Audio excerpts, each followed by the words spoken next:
What is up, Sideways fam? Welcome back to the channel. As we can see, we got the Aristo behind us. This is part 2 of the video. A lot of stuff to go over with you guys. As you can see as well, the car is way farther forward than it was last video.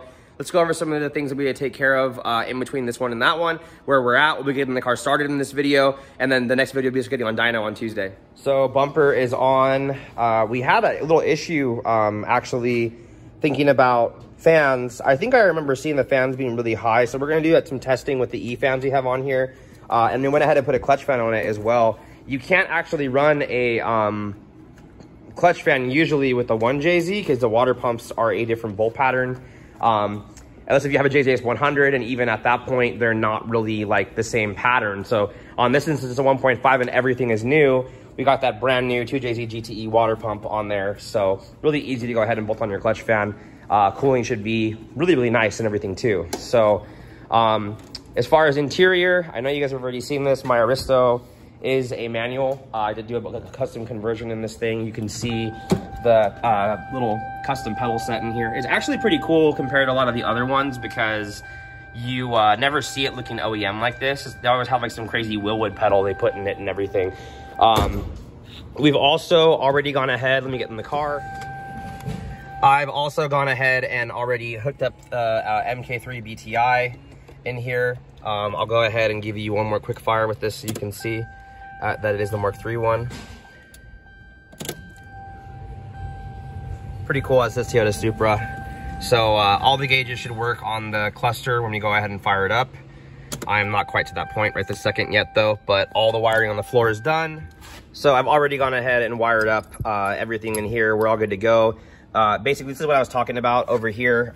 We have the OEM connector that plugs into our 2JZ GTE or 2JZ GE computer. We have to actually hack this off, or you can leave it floating around in here if you want, but hack it off and wire all the necessities up. I have my little pinout right here that I printed on my computer with Excel to go ahead and make that work. And then also have my driver sheet here for programming everything in the computer, which I provide with all of my harnesses that I make for all my customers, or I just keep it for my records as well. You can see the can is already plugged in right here. We got our fuel pump already set up and wired up and everything too. So what I'm gonna do right now is I'm gonna go ahead and plug in and get everything programmed in the computer, and then I'm gonna try to start it up and make sure we're good. I missed it. Do it again.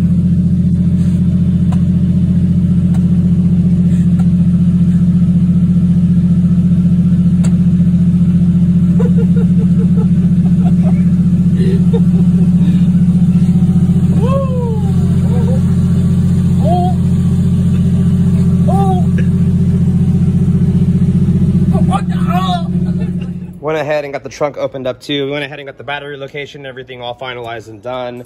We're only running a single fuel pump in this car since it's just like a simple kind of like show car setup. Cars should still do about 500 horsepower. Shouldn't really be a big deal. Maybe even 600. It's still a 1.5. So yeah, let me go ahead and show you a couple more things. So I wanted to kind of talk about this too. We did have to go ahead and cut and modify the fuse box over here to clear the throttle body and the TPS and get a little bit of accessible stuff. We had a Mark IV overflow, instead of having it just drain to the floor, we went ahead and make that fit for him.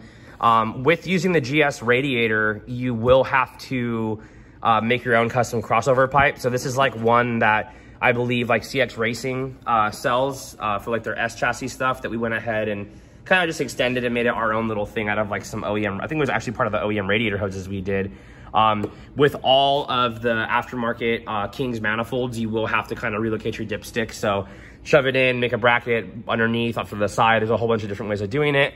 A lot of clearance. It's really nice to have a big car like this, kind of like the Supra engine bay, where you have just like all the room in the world. We're definitely going to try to go ahead and find OEM shroud for the customer. That'd be really, really cool. I believe it would even still probably bolt in right here for the upper piece, because it's like a 2-piece shroud on a GS. And then it's really cool how we did all the piping and everything. It just all cut out and open over there. You got a nice hole cut right here for intercooler piping. Plenty of room on everything. Just looks really, really good. We're really, really happy with this. So let me go ahead and test fire it real quick. I'm going to preset the throttle. When you get these intake manifolds, the throttle will be closed all the way. So make sure that you get your idle screw set your idle. And yeah, let's go ahead and get her fired up and see what the stats look like. So we're gonna go ahead and do this in 2 segments. Already got everything on the computer ready to go. Yeah, fuel pump already primed. So let's go ahead and give her a quick test fire, see if the gauges work, and then see what our numbers are down here. Cool, tach does work. Over here, everything looks pretty good. Awesome.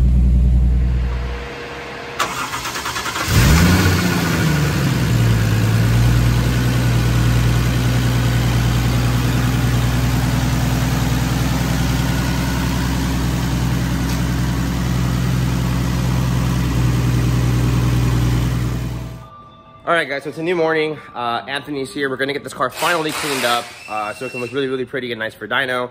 So I'll show you all finished product outside with the bay all painted and nice and everything, how it's gonna look. And then, yeah, this will be the end of the video, and next video will be on dyno.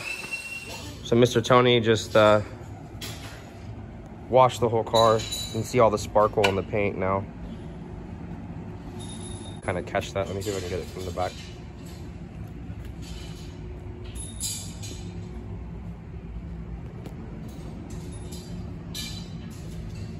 She's a beauty.